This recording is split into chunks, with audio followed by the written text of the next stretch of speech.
Warm greetings from the High 10. It is Area Shenanigans on this Monday, December 28, 2020. I'm making a re-upload of a video I just brought you a little while ago about the song Downtown. Naturally, I didn't have the copyright for that song, and YouTube had to send me a little message about that.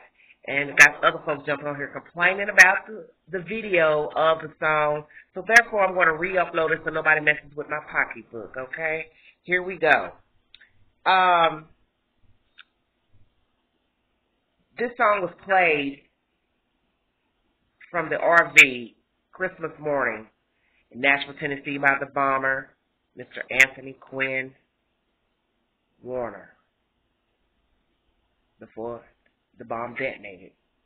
Gunshots rang out, and this song was played, Downtown by Petula Clark. I'm going to read you the said verses from the said song, and then I'll give you my commentary thereafter.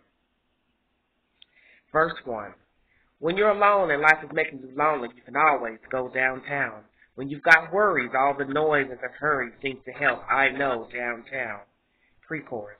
Just listen to the music of the traffic in the city. Linger on the sidewalk where the neon signs are pretty. How can you lose?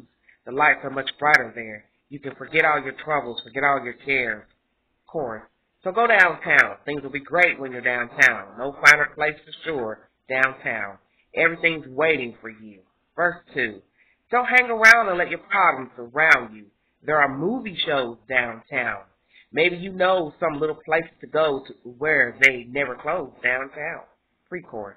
Just listen to the rhythm of a gentle bossa nova. You'll be dancing with them too before the night is over. Happy again. The lights are much brighter there. You can forget all your troubles, forget all your cares.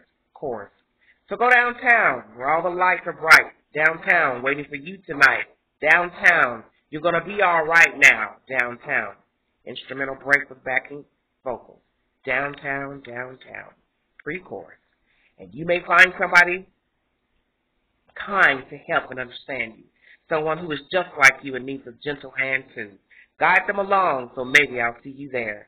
We can forget all our troubles, forget all our cares. Chorus. So go downtown. Things will be great when you're downtown. Don't wait a minute more downtown. Everything is waiting for you downtown. And then it's the outro. Downtown mentioned 4 times. And this is these are the said lyrics to the Downtown song by Petula Clark. I don't know what the meaning is of this song by Mr. Warner, why he played this song on this fateful morning, Christmas morning, Nashville, Tennessee. I don't know if the song had any significant meaning to him. He would have been a young person, young child when this song came out, because Mr. Warner was deemed 33 years of age at the time of death. So he would have been a young person in 1964 when this song came out. As I say, what is the meaning of the song? Or did he just choose the song because the word downtown was in the lyrics? I do not know. Why did he pick that street? Why did he pick the location? Was the building, the AT&T location, a target? I do not know.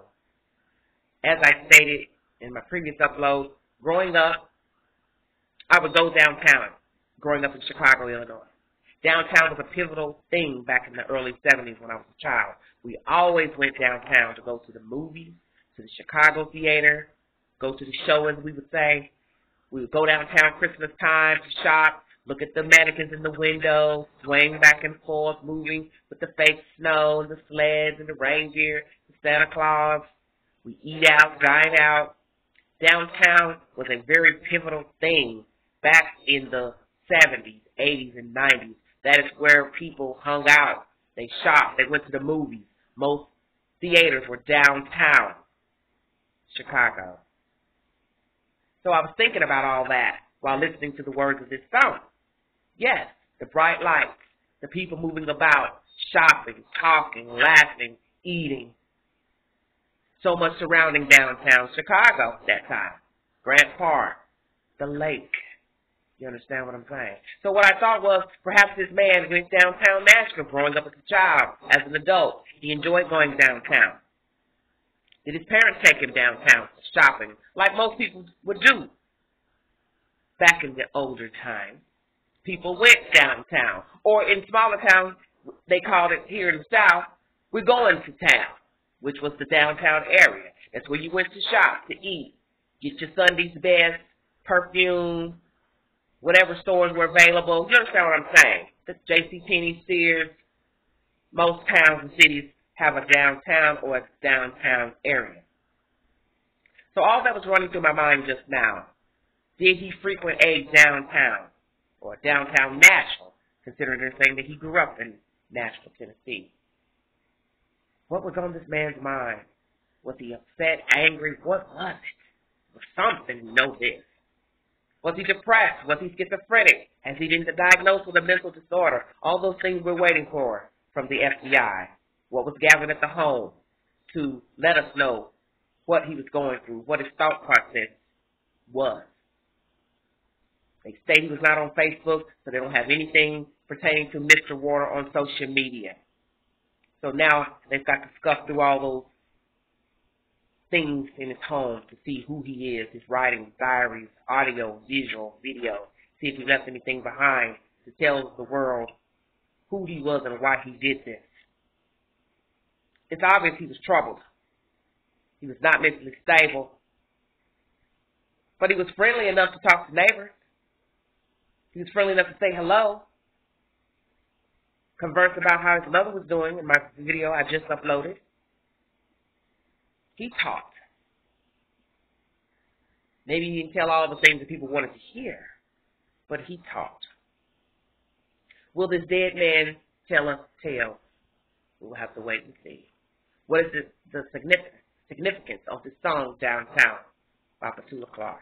Why did he play that song from the RV on Christmas morning? Is it a personal reason he played the song, or as I state, it was just a random song that had the word downtown in it? And why did he kill himself? Build this bomb, kill himself. And as I stated, he parked his car, the RV in his yard. I do believe he did that so he could build his bomb, go back and forth in and out of the house unnoticed, no one peeping, watching, being nosy. But you know how neighbors are, especially in the South. They watch everything, look at everything, will comment on everything. They're noticing. So if he wanted to get everything ready, which he did, he needed the privacy with nobody to say anything or interrupt him. And that's why I believe he moved his RV from the driveway to the backyard. He was getting ready to handle his business. And as you see, he got all his ducks in a row. By getting rid of property, a car,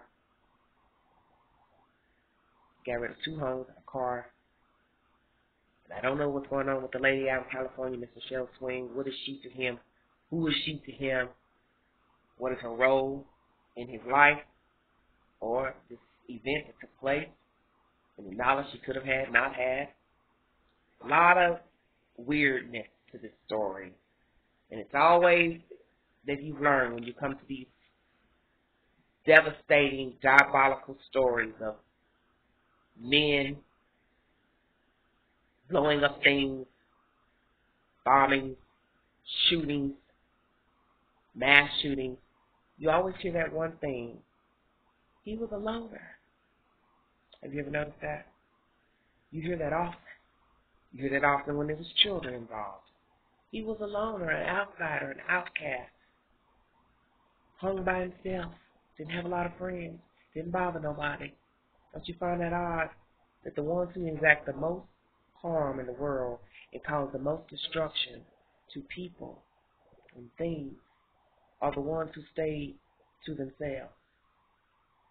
Because you see, when you stay to yourself a lot, you have a lot of time to ponder.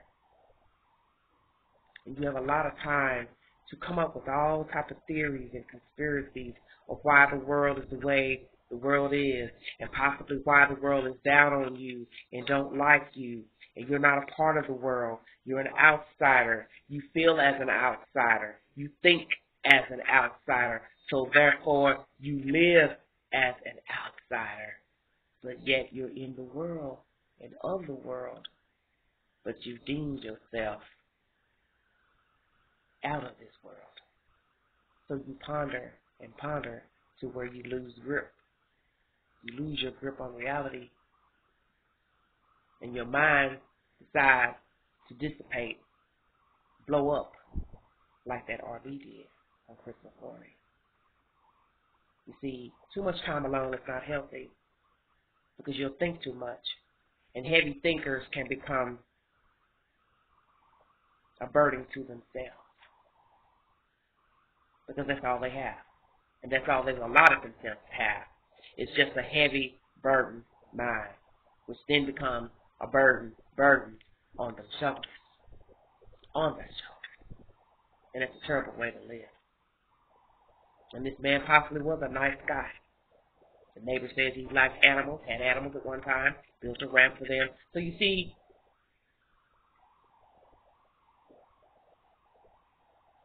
he had some problems, obviously, but nobody knew, perhaps. And people don't tell all their business. They don't express themselves. They just go about the world alone, chit-chatting here and there, maybe never ranting or raving to anyone, crying and moaning about what they don't like about the world and people. And then they do something like this. They let the world know. You may not have known me while I was in the world, but you sure as hell gonna know me while I'm out of the world. And I do believe that was Mr. Warner's message to the world. You didn't see or hear me before, but now you do. Thanks for joining me once again. Like, share, subscribe, drop your comments below. When I get an update to this story, which I'm sure I will, because the FBI is still investigating this case of Mr. Warner, and they're still reaching out to the public. If anyone has any information about Mr. Warner, his conversation, or anything relevant to this case, they want you to notify them. And that is my said information for today. I will be back when I get more. Thanks for joining me. Tell me what you think about this song and what role you think this song played in the mindset of Mr. Warner, and is it significant to him playing it before the blast, or do you think it was just a song he picked out because it has the title Downtown and his location to detonate the bomb downtown Nashville, Tennessee? Tell me what you think. This is Everyday Shenanigans. Thanks for joining me. Bye-bye.